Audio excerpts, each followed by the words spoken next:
culpa nasce de algo mais profundo do que o simples arrependimento por um erro. Ela se forma no ponto em que o ser humano começa a perceber que seu valor parece depender da aceitação alheia. Ainda na infância, antes mesmo de compreender o que é certo ou errado, a criança começa a assimilar que o amor que recebe tem condições. Quando é elogiada por se comportar bem, ela entende que ser amada está ligado ao desempenho. Quando é repreendida por chorar, conclui que expressar sentimentos é perigoso. Cada gesto de desaprovação, cada olhar severo, cada silêncio após uma decepção, se transforma em um código emocional silencioso que será decifrado inconscientemente ao longo da vida. É nesse ponto que nasce a culpa psicológica, uma sensação de dívida invisível que a mente carrega como se precisasse justificar a própria existência. O indivíduo cresce acreditando que deve algo ao mundo, algo que nunca consegue quitar, e assim se torna refém de uma busca infinita por merecimento. O problema é que essa culpa não desaparece quando o tempo passa. Ela amadurece junto com a pessoa e se transforma em estrutura de personalidade. O adulto que um dia foi a criança reprimida passa a carregar dentro de si uma voz constante de julgamento. Essa voz não pertence mais a ninguém do passado. Agora é interna, automática e sutil. É ela que diz: você podia ter feito melhor. Você não devia ter falado isso. Você não merece descanso enquanto não resolver tudo. Essa voz cria um ciclo interno de cobrança e autopunição. E o mais perigoso é que ela soa como razão. Ela fala em nome da responsabilidade, do caráter e da maturidade. Mas, na verdade, é a própria culpa disfarçada de virtude. A pessoa acredita que está sendo consciente, quando, na verdade, está se aprisionando em uma exigência impossível de cumprir. Assim, a culpa se torna uma companheira constante, uma sombra que segue cada passo, sempre lembrando o indivíduo de que ele nunca é o suficiente. Esse tipo de culpa não é apenas emocional, ela se manifesta fisicamente. O corpo sente o peso dessa energia contida. Ombros tensos, insônia, fadiga, dores sem explicação. Tudo isso pode ser a expressão somatizada de uma mente que não se perdoa. A fisiologia responde como se estivesse em alerta permanente, como se o erro fosse uma ameaça real à sobrevivência. Isso acontece porque o cérebro, especialmente em estados emocionais primitivos, interpreta a desaprovação como risco de exclusão. E, para a psique humana, ser excluído é equivalente a morrer. A culpa, portanto, é um mecanismo de defesa que tenta garantir o vínculo social. A mente acredita que, ao se punir, garante o amor dos outros. Mas o preço dessa lealdade inconsciente é a liberdade. O indivíduo aprende a viver dentro de limites emocionais estreitos, onde cada passo fora da linha vem acompanhado de um peso esmagador de arrependimento antecipado. Com o passar dos anos, essa culpa se transforma em um padrão de comportamento. A pessoa se acostuma a viver sob a pressão constante de fazer tudo certo, e sem perceber, começa a se identificar com o papel do responsável exemplar. Esse arquétipo se torna a sua armadura. Ele protege do medo de rejeição, mas também impede de viver com leveza. A pessoa passa a se orgulhar do próprio peso, acreditando que ser exausto é sinônimo de ser digno.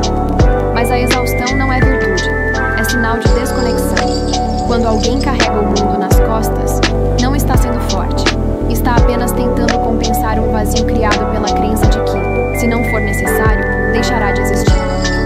Assim, o cansaço emocional é a consequência direta da culpa internalizada, uma tentativa de provar o próprio valor através do sofrimento.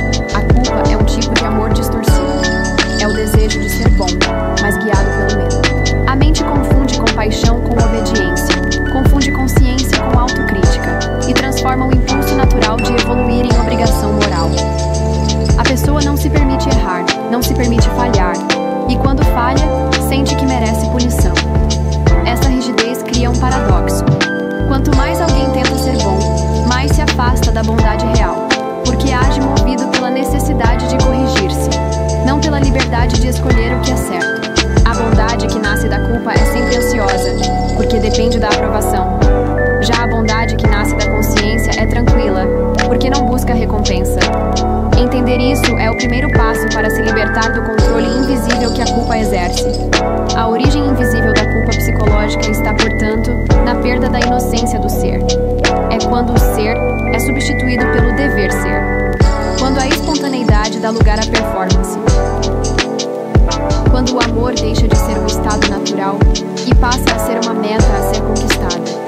A culpa, nesse sentido, é o preço que pagamos por acreditar que precisamos merecer o que já nos pertence, a aceitação de quem realmente somos.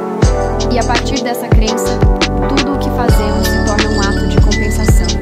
Estudamos demais, trabalhamos demais, ajudamos demais, pedimos desculpas por existir demais. Mas o que a culpa tenta esconder é simples. Não há erro a ser consertado. Há apenas uma memória antiga de rejeição pedindo para ser compreendida. Quando a consciência desperta para essa verdade, o ciclo começa a se dissolver. E é nesse momento que nasce o primeiro sopro de liberdade. O instante em que você percebe que nunca precisou ser perfeito para ser digno de amor. A autopunição é uma das mais sutis e poderosas formas de controle que a mente cria sobre si mesma.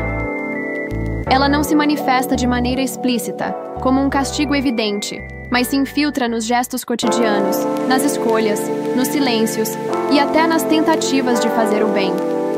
É o mecanismo interno que faz a pessoa acreditar que precisa pagar pelo simples fato de ser humana. E como ninguém pode se livrar da própria humanidade, a dívida nunca termina. O cérebro, condicionado pela culpa, transforma o sofrimento em um tipo de moeda moral. Acredita que quanto mais se esforça, quanto mais se desgasta, mais digno se torna. Essa é a armadilha. Confundir dor com consciência. O indivíduo começa a se punir em nome da ética, do amor, da lealdade. E aos poucos, transforma a própria vida em uma penitência silenciosa. A autopunição é engenhosa porque se disfarça de virtude. A pessoa acredita que está sendo responsável, correta, comprometida. Mas por trás dessa aparência exemplar, há uma necessidade inconsciente de reparação. O ego, movido pela culpa, cria uma narrativa onde sofrer é um sinal de pureza. O prazer, por outro lado, passa a ser visto com desconfiança. Assim, o cérebro estabelece um ciclo de autossabotagem. Toda vez que algo bom acontece, surge o impulso de equilibrar o prazer com uma dose de dor. A mente interpreta a felicidade como um privilégio não merecido e logo trata de sabotar a própria alegria. É o que explica por que tantas pessoas sentem ansiedade após um momento de paz, como se a calma fosse um prenúncio de algo ruim. Essa é a lógica da autopunição. O prazer desperta medo porque representa liberdade, e a liberdade ameaça a estrutura de controle que a culpa construiu. Dentro desse mecanismo, o indivíduo passa a medir seu valor pela quantidade de peso que carrega.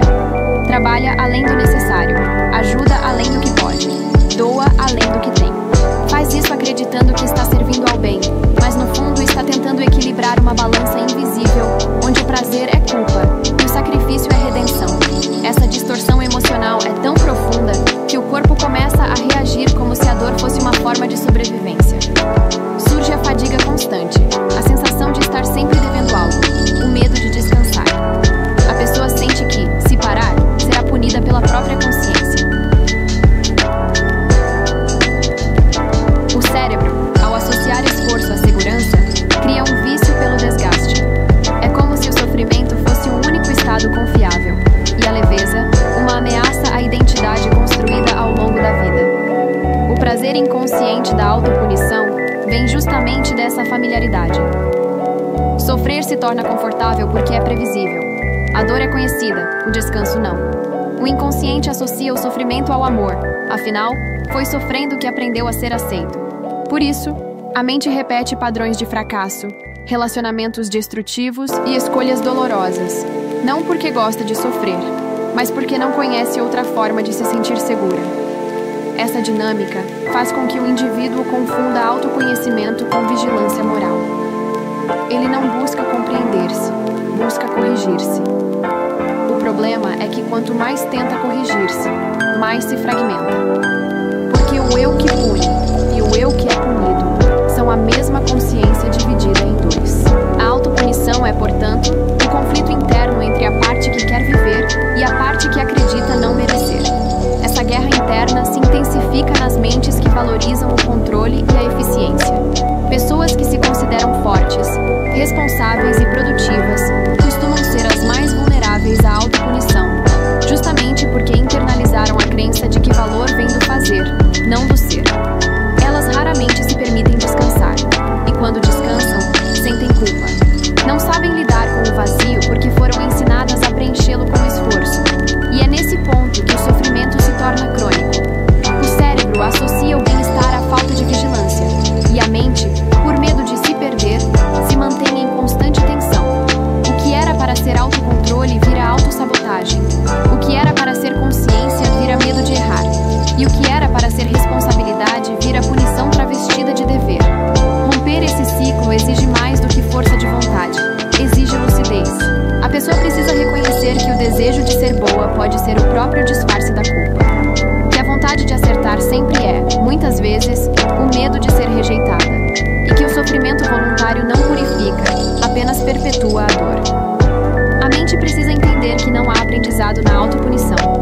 apenas repetição. A verdadeira consciência não nasce do castigo, mas da observação. Quando o indivíduo começa a perceber seus padrões, sem julgá-los, o ciclo começa a se enfraquecer.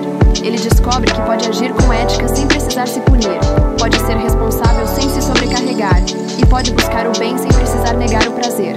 Nesse ponto, o dever deixa de ser prisão e volta a ser escolha. A culpa perde o disfarce, e o ser, antes aprisionado no medo de errar, começa a experimentar o que é realmente viver em liberdade. Não a liberdade da ausência de erros, mas a liberdade de não precisar se punir por tê-los cometido. A moralidade, em sua forma mais pura, é um guia de convivência. Ela nasce da necessidade humana de estabelecer limites e proteger o coletivo. Mas quando atravessa o campo do equilíbrio e se transforma em rigidez interna, deixa de servir ao espírito e passa a servir ao medo. É nesse ponto que a moralidade se torna uma prisão emocional. A mente, que deveria usar os valores como bússola, passa a usá-los como algemas. O indivíduo deixa de agir por consciência e passa a agir por dever. A cada pensamento, a cada escolha, existe uma censura invisível que o impede de ser espontâneo. É a voz moral dizendo o que deve ou não sentir, o que é certo ou errado pensar, o que é aceitável ou vergonhoso desejar. Essa voz se torna tão presente que o sujeito já não distingue o próprio querer do querer imposto. Assim nasce a vida vivida sob o jugo da culpa, uma existência onde a espontaneidade é constantemente sacrificada em nome da correção. A moralidade rígida é construída através da internalização das figuras de autoridade. Quando a criança percebe que seu comportamento é constantemente avaliado, cria dentro de si uma instância que faz esse trabalho sozinha. Essa instância é o superego, o juiz interno que observa, julga e condena. Ele não se contenta em orientar, ele precisa controlar. Com o tempo, o indivíduo deixa de precisar de punições externas, porque já carrega a punição dentro de si. Essa voz se torna o filtro pelo qual toda a experiência passa. O prazer é visto com desconfiança, o erro é interpretado como fracasso moral, e a vulnerabilidade como fraqueza. A mente se acostuma a viver em constante vigilância, e o corpo acompanha esse estado de tensão. Essa rigidez emocional impede o fluxo natural da vida. Tudo é analisado, pesado, classificado. Nada é simplesmente vivido. A prisão moral é sutil porque se disfarça de virtude. A pessoa acredita que está sendo ética, consciente, íntegra, mas na verdade está obedecendo a um código que foi imposto de fora e transformado em lei interna. Essa obediência cega cria uma sensação de segurança ilusória, como se seguir regras garantisse paz. Porém, a paz não nasce da obediência, nasce da coerência. Quando a ação é guiada pelo medo da desaprovação, mesmo que pareça correta, ela está desconectada da verdade interior. Essa desconexão é o que causa o sofrimento moral, o conflito entre o que se sente e o que se acredita dever sentir. O indivíduo tenta anular seus impulsos em nome da virtude, mas cada impulso reprimido volta à superfície como ansiedade, irritação, culpa ou tristeza. O controle moral não elimina o instinto, apenas o empurra para as sombras. Essa prisão é reforçada pela necessidade humana de pertencer. A moralidade se torna um ingresso para a aceitação social. Seguir regras é a garantia de não ser excluído. Por isso, o medo de errar é tão forte. O erro é visto não como parte do processo de aprender, mas como ameaça de rejeição. A mente associa falhar a perder o direito de ser amada. Assim, a pessoa vive em constante esforço para parecer justa, coerente, espiritualizada. Passa a moldar seu comportamento para caber na imagem do que acredita ser uma boa pessoa. Mas essa busca pela perfeição moral é exaustiva, porque não há um ponto de chegada. A moralidade rígida exige mais a cada passo, e quanto mais se tenta agradá-la, mais distante se fica da paz interior. É um ciclo sem fim, onde a consciência serve ao medo, e a autenticidade é sacrificada em troca de aprovação. O que poucos percebem é que a moralidade, quando se torna dogma interno, anula a capacidade de compaixão. O indivíduo que vive sob a ditadura do certo e errado não tem espaço para acolher as próprias falhas. E quem não acolhe as próprias falhas, também não sabe acolher as dos outros. O resultado é um mundo interno e externo cheio de julgamento. A pessoa se torna intolerante com o erro alheio, não por maldade, mas porque o erro dos outros desperta a culpa que ela tenta esconder. Assim, a moralidade vira uma forma de defesa. Ao apontar a falta do outro, ela tenta aliviar a própria tensão interna. O moralismo, portanto, é a face pública da culpa privada. Para sair dessa prisão, é preciso reconhecer que a moral não é um inimigo, mas uma ferramenta que deve ser usada com consciência. A verdadeira liberdade não está em rejeitar valores, mas em questioná-los. Está em entender que as regras só têm sentido quando servem ao crescimento humano, não quando se tornam instrumentos de controle. Quando a mente começa a distinguir a voz da consciência da voz da culpa, algo muda. A pessoa percebe que pode ser ética sem ser rígida, que pode errar sem ser má, que pode desejar sem se condenar. E nesse instante, a moralidade deixa de ser uma cela e volta a ser um mapa. Um mapa que não aponta para o castigo, mas para a compreensão.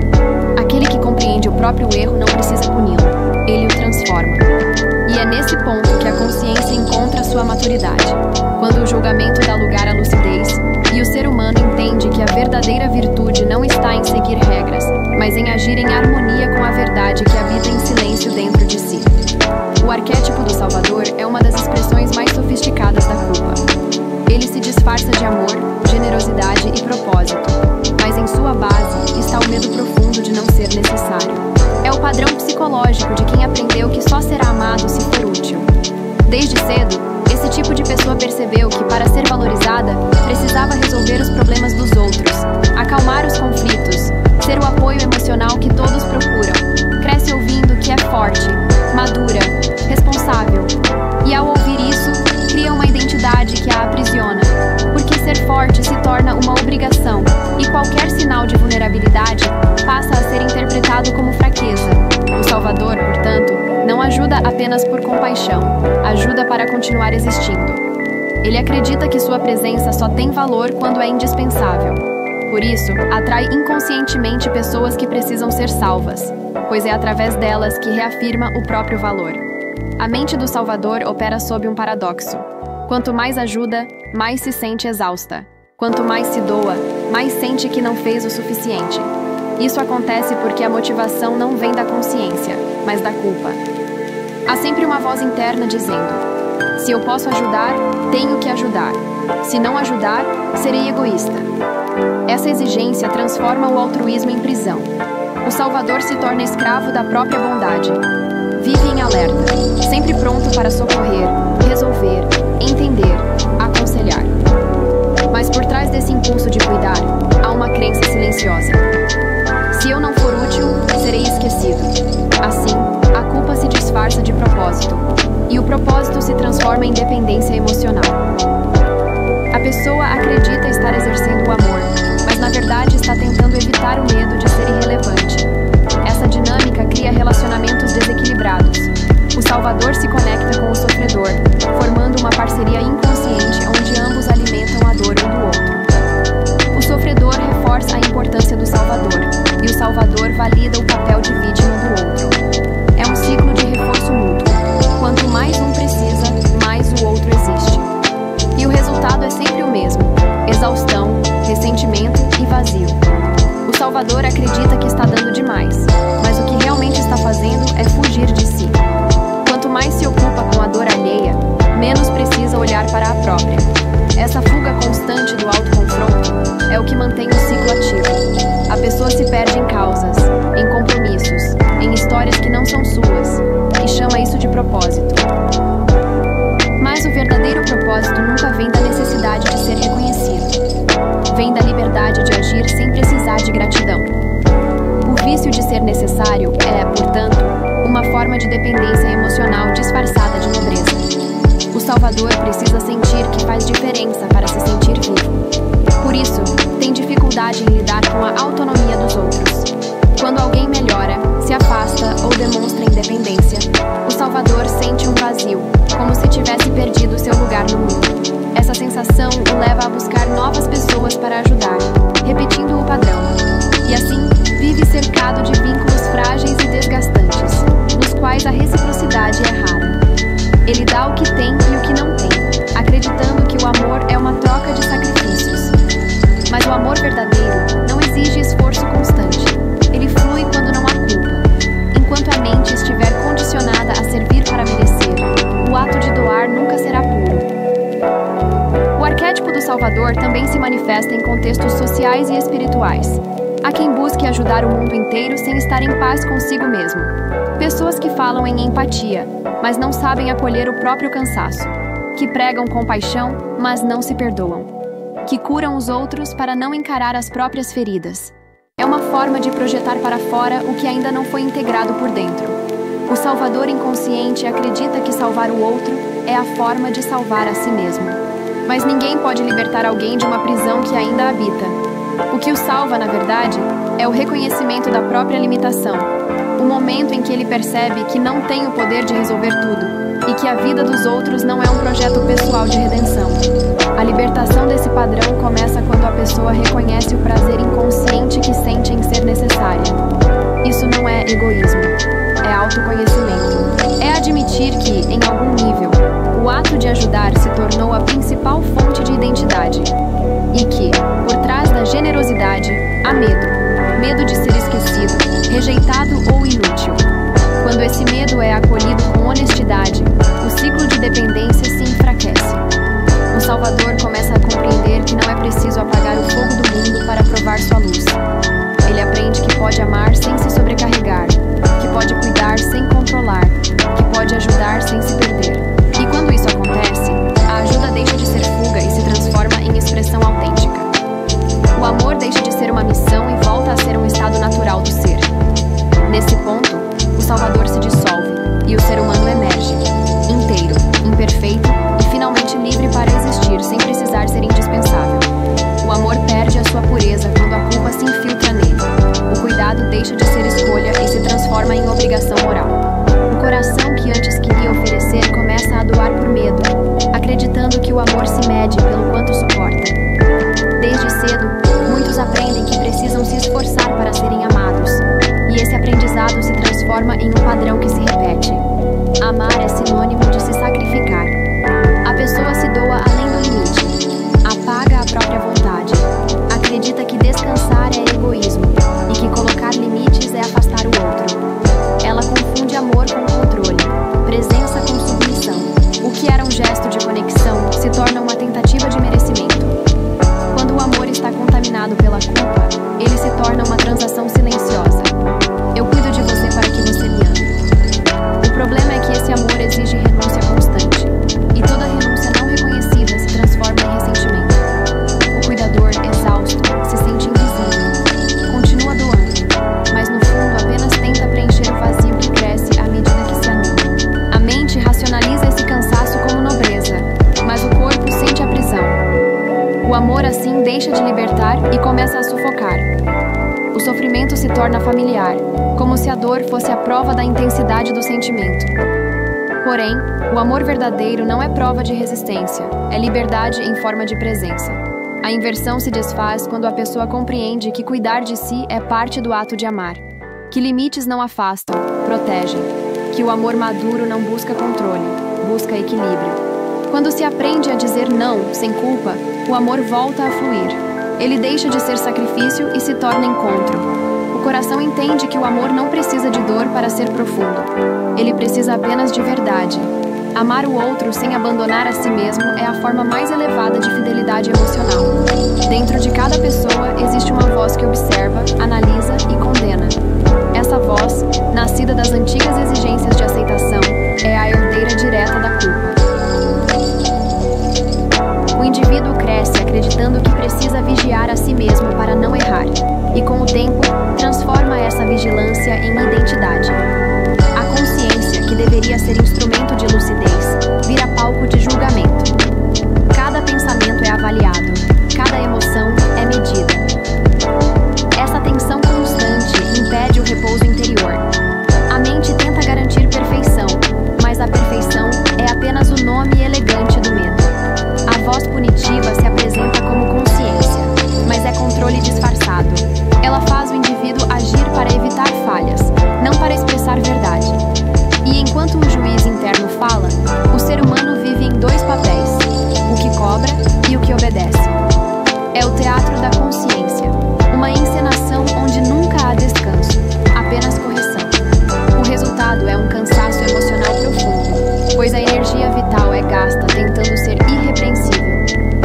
falsa consciência não ilumina, apenas mantém o ciclo da culpa ativo. A libertação começa quando se aprende a observar essa voz sem reagir. O silêncio interno não é ausência de pensamento, é ausência de resistência. Quando o indivíduo permite que o julgamento fale, mas não o segue, algo se dissolve. A mente percebe que não há nada a consertar, apenas algo a compreender. Nesse instante, o juiz perde a autoridade e a consciência volta a ser espaço de presença. O erro deixa de ser pecado e se torna aprendizado. O teatro termina quando o eu punitivo percebe que não há réu a ser julgado. Há apenas uma consciência em processo de amadurecimento. O controle é a tentativa da mente de se proteger da dor. Por trás dele está o medo de errar, o medo de ser rejeitado, o medo de perder o amor. A pessoa controladora acredita que, se antecipar cada passo, evitará o sofrimento. Mas a vida é movimento, e o controle é rigidez. A busca pela perfeição se transforma em exaustão. O indivíduo se convence de que precisa ser impecável para se sentir seguro, e vive sob tensão constante. A cada falha surge a culpa. Se algo deu errado, foi por minha causa. É assim que o controle se alimenta, de culpa e de medo. A mente que tenta dominar tudo perde a capacidade de confiar. Vive em alerta, sempre pronta para corrigir, reparar e prevenir. Mas o que ela tenta evitar é justamente o que perpetua, o erro. Quanto mais se teme errar, mais se bloqueia a espontaneidade. E a vida se torna ensaio, nunca experiência. O controle é, na verdade, uma forma de autopunição.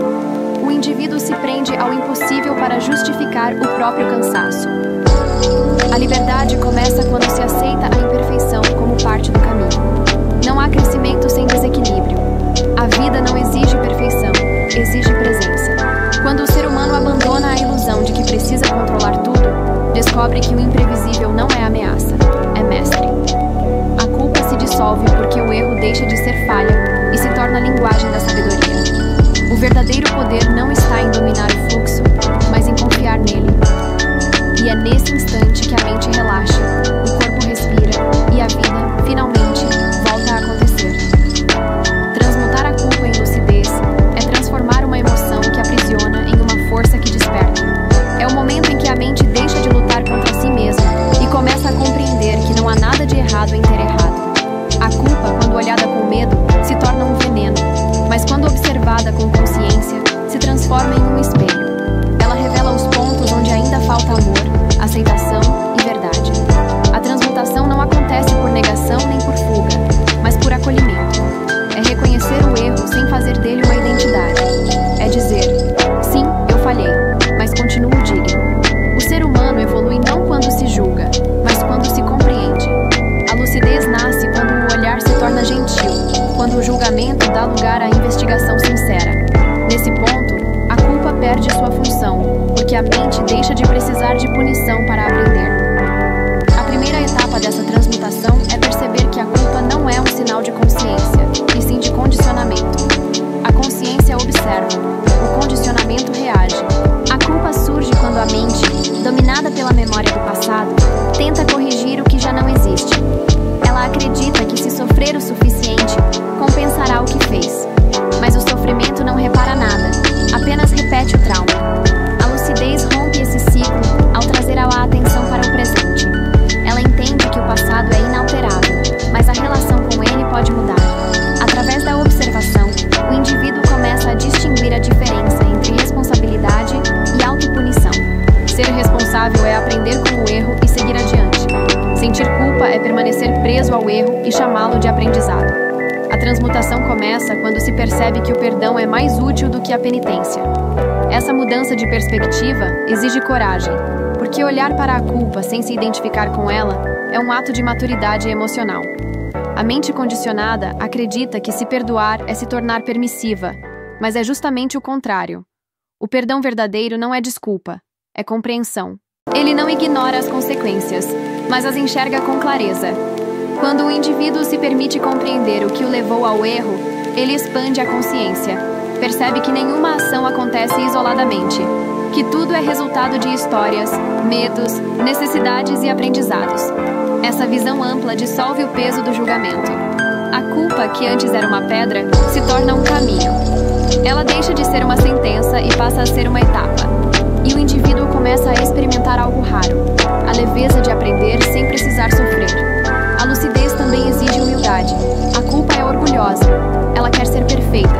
ter o controle, quer garantir que nunca mais falhará. Mas a lucidez entende a impermanência. Ela sabe que o erro é inevitável, que o crescimento é imperfeito e que a vida se move em espirais de tentativa e ajuste. Essa aceitação não é conformismo, é sabedoria. O indivíduo lúcido não se esconde atrás da culpa nem do arrependimento, porque sabe que ambos são formas de evitar a presença. Ele se responsabiliza, repara o que é possível reparar e então segue em frente, sem carregar o passado como fardo. O aprendizado se torna orgânico e a dor, temporária. A culpa perde sua função porque a mente, ao invés de resistir à verdade, passa a acolhê-la. A transmutação final acontece quando a pessoa entende que a culpa não precisa ser curada, mas compreendida. Ela foi útil em algum momento, serviu como mecanismo de autocorreção, mas não é mais necessária. O ser humano maduro não precisa se punir para ser ético. Ele age com integridade porque compreende as consequências do próprio ato. Essa é a lucidez, a consciência livre do medo. A partir desse ponto, o erro deixa de ser inimigo e se torna mestre. Cada falha é uma oportunidade de se conhecer mais profundamente. O indivíduo percebe que não é o erro que o define, mas o que faz com ele. O que antes era vergonha se transforma em sabedoria. A culpa, que um dia foi uma prisão, se revela uma ponte entre o inconsciente e a clareza, entre o medo e a presença. A lucidez não é um estado permanente, é uma prática. Ela se manifesta toda vez que o olhar volta ao agora. Toda vez que, em vez de se condenar, a pessoa se pergunta: o que posso aprender com isso? Esse simples gesto interrompe o ciclo da autopunição e abre espaço para a consciência agir. A culpa, sem resistência, se dissolve. E no lugar dela, surge um silêncio que não é vazio, é plenitude. Um espaço interno onde a mente e o coração se reconciliam. Transmutar a culpa é, em essência, recordar o amor. Não o amor romântico ou idealizado, mas o amor lúcido. Aquele que compreende que tudo o que existe está em processo de se tornar. Quando o indivíduo percebe isso, entende que o perdão não é o fim da jornada, é o início da liberdade. A responsabilidade verdadeira nasce quando o medo cede espaço à consciência. Ela não tem nada a ver com culpa, porque não carrega o peso do castigo nem a pressa da reparação. Responsabilidade é lucidez em movimento. É o reconhecimento de que cada ação tem um impacto, mas também a compreensão de que esse impacto não precisa ser controlado, apenas assumido com inteireza. A mente culpada age para se livrar do desconforto. A mente responsável age para transformar a realidade. A diferença é sutil, mas muda tudo. A culpa paralisa e suga energia, enquanto a responsabilidade liberta e direciona. Quando alguém age a partir da culpa, tenta apagar rastros do passado. Quando age a partir da responsabilidade, constrói presença. A primeira é um peso que empurra para trás. A segunda é uma força que impulsiona para frente. Ser responsável é agir com consciência de causa e efeito, sem cair na armadilha de tentar controlar o resultado. É estar desperto para as próprias escolhas e compreender que cada decisão é uma semente lançada no tempo. A mente imatura busca previsibilidade, quer garantias, quer certezas. Já a responsabilidade madura entende que a vida é feita de incertezas, e mesmo assim escolhe agir com coerência. É o ato de responder à realidade tal como ela é, e não como gostaríamos que fosse. Nesse sentido, responsabilidade é liberdade, porque só é livre quem reconhece o próprio poder de resposta. A culpa faz o indivíduo acreditar que está preso ao que fez. A responsabilidade o lembra de que pode escolher o que fará a seguir. Enquanto a culpa olha para trás, a responsabilidade olha para o agora. A responsabilidade, quando compreendida de forma profunda, se torna uma expressão de amor. É o compromisso de não agir inconscientemente, de não deixar que o medo, o orgulho ou a raiva tomem as rédeas da vida. É o cuidado com o impacto das próprias palavras e atitudes, sem a rigidez do perfeccionismo. A mente responsável não busca ser irrepreensível, busca ser verdadeira. Ela entende que errar é parte do caminho e que corrigir o rumo faz parte do crescimento. É por isso que a responsabilidade liberta, porque ela permite errar sem se perder. Quando o ser humano deixa de associar responsabilidade a sofrimento, começa a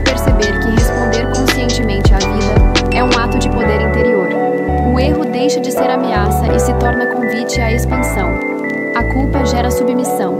A responsabilidade gera autonomia. Quem vive na culpa, age para se justificar. Quem vive na responsabilidade, age para criar. A primeira depende do olhar externo. A segunda nasce do alinhamento interno. Quando o indivíduo se responsabiliza por si, descobre que não precisa mais culpar ninguém, nem os outros, nem o destino, nem a si mesmo. Ele percebe que o poder de mudar está no presente, e não na repetição das dores antigas. Essa compreensão dissolve a necessidade de controle. A mente, antes tensa, relaxa. A energia antes gasta com arrependimentos, e justificativa se transforma em força criadora. O que antes era castigo, agora é escolha. A vida, que parecia uma sequência de obrigações, passa a ser uma dança de decisões conscientes. Mas a responsabilidade também exige coragem. É preciso estar disposto a abandonar a vitimização e encarar o fato de que, mesmo quando não escolhemos o que nos acontece, sempre escolhemos como reagir. Essa é a fronteira entre a culpa e a consciência. A culpa diz: sou refém do que aconteceu comigo.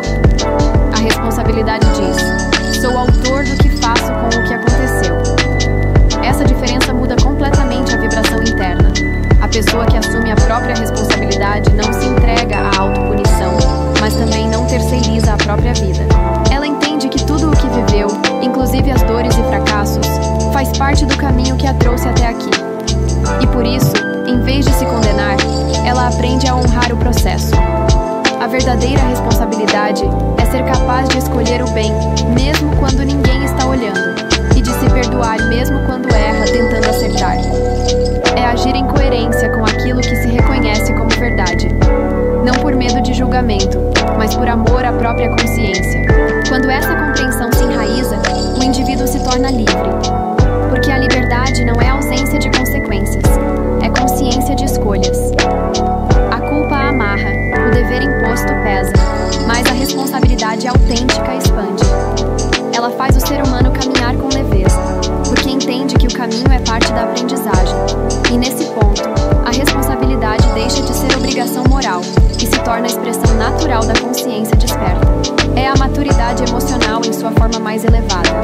O momento em que o indivíduo entende que viver não é carregar o mundo, mas responder a ele com presença, sabedoria e amor. A libertação final não acontece de forma repentina, como um clarão que dissolve toda dor. Ela chega de maneira silenciosa, quase imperceptível, como um alívio que se instala sem pedir permissão. É o instante em que a mente, cansada de lutar contra si, finalmente se entrega à verdade mais simples. Não há nada a perdoar, porque nunca houve culpa real, apenas ignorância do próprio valor. O perdão, então, deixa de ser um gesto moral e se torna um estado de consciência. Ele não nasce da vontade de esquecer, mas da capacidade de ver com clareza. O ser humano percebe que cada erro, cada desvio, cada lágrima foi apenas uma tentativa de aprender a amar.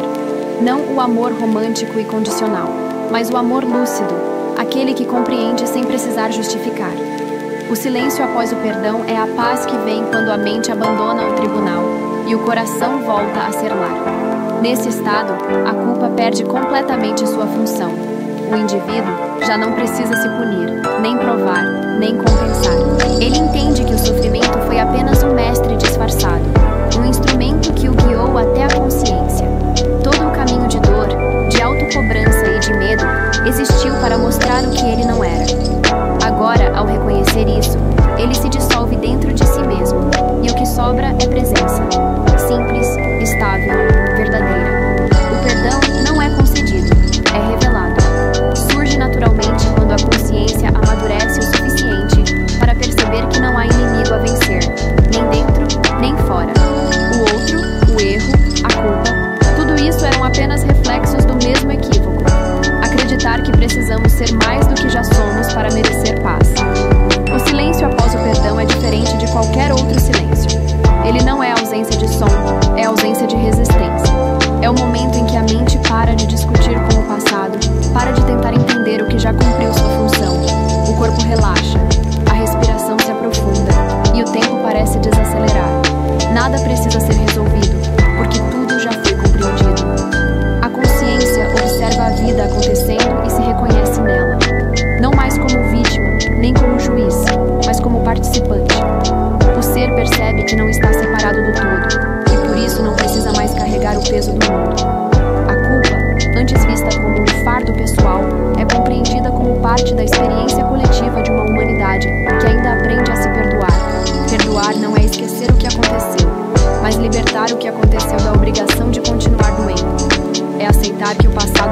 ser mudado, mas o presente pode ser vivido de outra forma. É o instante em que o coração escolhe soltar, não por indiferença, mas por amor. Porque o amor, quando desperta, não precisa de justificativa para existir. Ele simplesmente é, e é esse amor que reconfigura tudo. O erro vira aprendizado, a dor vira sabedoria, a culpa vira compaixão. O indivíduo compreende que cada pessoa, inclusive ele mesmo, age de acordo com o nível de consciência que possui. Não há culpa quando há inconsciência, há apenas desconhecimento. E com esse entendimento, o perdão se torna inevitável. A libertação é, portanto, um retorno à origem. A mente volta a ser clara, o coração volta a ser leve, e a alma volta a se lembrar de quem sempre foi. Não há mais necessidade de lutar, de provar, de carregar. O silêncio interior se torna morada. E nesse espaço, surge uma nova forma de viver. Não guiada pelo medo ou pela exigência, mas pela presença serena de quem sabe que está em paz com a própria história. A vida continua com seus desafios, suas incertezas, suas imperfeições, mas nada disso pesa. Porque o ser humano, ao se perdoar, compreende que a perfeição nunca foi o destino, apenas a armadilha. O destino sempre foi a liberdade de ser inteiro, humano, real. O silêncio após o perdão é o ponto onde o ciclo se encerra. A culpa cumpriu seu papel, o sofrimento ensinou o que precisava ensinar, e o amor voltou ao centro. É o momento em que a mente se aquieta e o ser respira, enfim, sem dívida. O que resta é gratidão, não pela dor em si, mas pela consciência que nasceu dela. Gratidão por ter sobrevivido à própria rigidez, por ter transformado peso em presença, e por ter descoberto que a liberdade sempre esteve ali, apenas encoberta pelo ruído da autocrítica. Nesse estado, o ser não busca mais redenção, porque entende que nunca esteve condenado. Ele apenas vive, com leveza, com sabedoria e com uma serenidade que nenhuma culpa pode mais abalar. O perdão, então, se revela não como o fim de uma história, mas como o